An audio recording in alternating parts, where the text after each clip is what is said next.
Madam Chair, why are you harassing Twitter?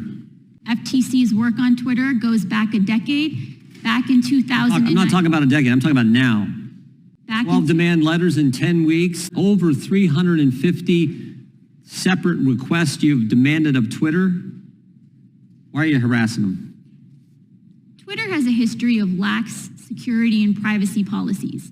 You've asked for every single communication relating to Elon Musk, not communications that he just sent to someone or communications he received, but any time he's mentioned. That actually seems more than harassment. That seems like almost an obsession. Why such an intense focus? So, Congressman, again, it was found that Twitter's lax privacy policies allowed unauthorized users to co-opt Twitter accounts. Here's what you wrote in December. Madam Chair, here's what you wrote in December. Identify all journalists and other members of the media to whom Twitter has granted access since Musk bought the company. You want to know the name of every journalist a private company has talked to? Think that's consistent with the First Amendment? Congressman, as a former journalist, I take extremely seriously the valuable work that they do and understand that there can be instances in which government action is unjustifiably particularly, Madam Chair, if I could just interject, particularly in the context here. I mean, it's bad enough if you got government asking a private company about who are the journalists you're talking to. You name 4 of them and say, we want the other names of any journalists you may, in fact, be communicating with. That's bad enough. And I think a threat to the First Amendment, freedom of the press.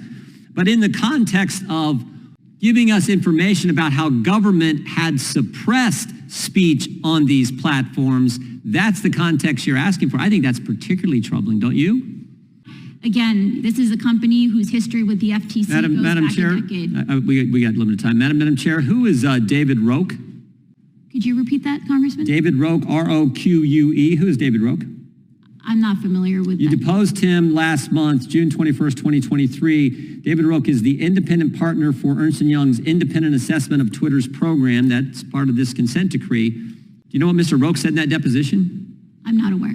Okay, let me read it for you then, because I think it's pretty important. Mr. Roque testified, again, one of your lawyers, you deposed him, testified that FTC's conduct made him feel as if the FTC was trying to influence the outcome of the engagement before it had started.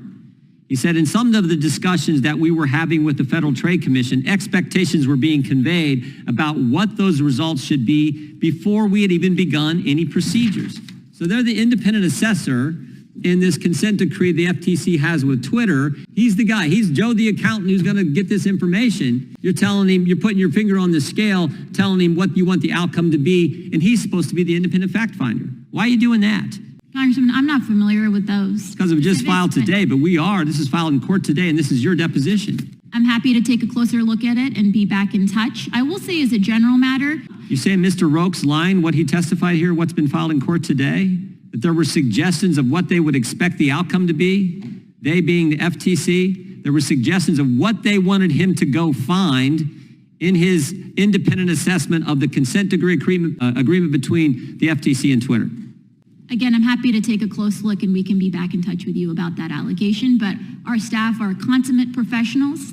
When they conduct these investigations, they're focused on determining whether there was a violation. Is your attack on Twitter, harassment on Twitter, is that based on the fact that all kinds of Democrats have asked you to do this and frankly some things that you've written about dealing with, quote, disinformation? Does that have anything to do with it, Ms. Khan? Congressman, we make only independent determinations about whether there were law violations. The statement from Chairman Nadler, the statements from the letter, the press release and the letter from 7 Democrat senators that had no impact on it, that's not why you're doing it? Absolutely not. We look very closely at the specific matter at hand. Again, 12 demand letters in 10 weeks telling the independent assessor, hey, put your finger on the scale. This is the results we want. That's not harassment, and it had nothing to do with the fact that every Democrat in this town seemed to be telling you to go after Twitter. Our focus is on protecting people's privacy and security. Twitter has sensitive data on 150 million Americans, including private messages. We need to make sure, especially given its history going all the way back to 2010, we're doing everything to make sure Twitter is complying with the order. That's fine. Don't put your finger on the scale and don't attack the First Amendment and the rights of journalists. Mr. Chairman, that point of order.